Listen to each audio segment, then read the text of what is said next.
Exactly that, Courtney. Hard to think of a much better Facebook posting to have than, yeah, just picked up 17 big ones. Our buddy Drew Kozub today has the live eye at Red River College, which you may not realize is home to the Canadian Animal Blood Bank. And Drew's getting ready to help out a first-time donor at the bank. Good morning, Drew.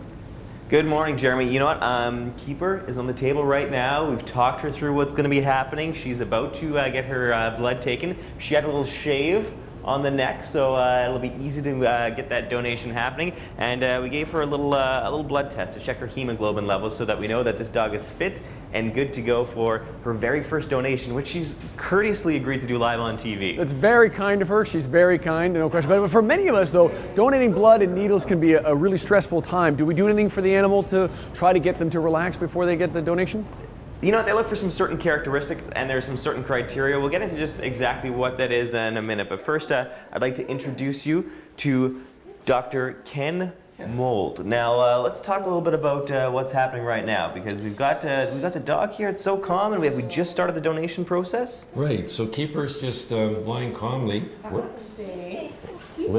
Reasonably calmly. She's a young, healthy, and first-time donor, so sometimes they're a little enthusiastic for us. But you can see, basically, she's quite content to lie there while we collect the blood. Now, the Canadian Blood Bank, the Canadian Animal Blood Bank has been in operation for just 16 years now. Let's talk a little bit about exactly what you do, because you're not just supplying blood for pets in Winnipeg, you're taking care of the whole country. Yes, we started the blood bank 15 years ago, realizing that there wasn't a good supply of blood products for us here in Winnipeg. We had to depend on either importing blood or collecting whole and transfusing whole blood. So we started the blood bank back then, and what we do is we collect this, and you'll see this morning we fractionate the blood into its component parts.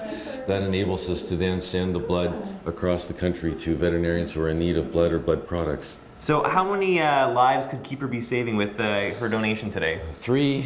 We generally break the blood into 3 components, which enables her to help 3 other dogs. Wow, that is fascinating stuff. And Keeper is being so calm. Can I ask a little bit about the prerequisites? What does it take for a dog to become a donor? Right. So we're collecting blood, 450 mLs. That's a full unit of blood, the same as a person would donate.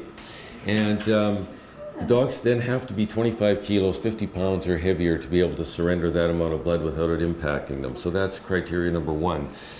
They need to be healthy, because this blood is going to other dogs, and we do send our blood and have it checked for a variety of blood-borne diseases that dogs can carry. So they have to be checked by the veterinarian and deemed suitable as donors.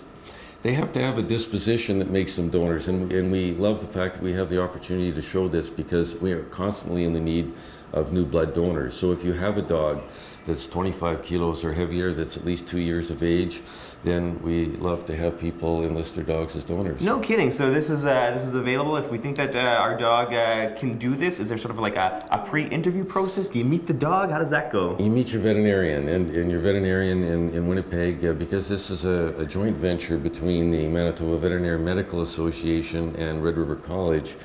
If dog owners take their dog to their veterinarian and show an interest in having their dog enlisted as donors, that's our means of recruitment. Well, thank you very much, Dr. Mold. If you want more information on the Canadian Animal Blood Bank, just go to our website at breakfasttelevision.ca. The donation process continues, but that's only the first step in a long process to make sure this blood is ready to save dogs' lives across the country. We'll show you the rest of the process coming up later today on Breakfast Television.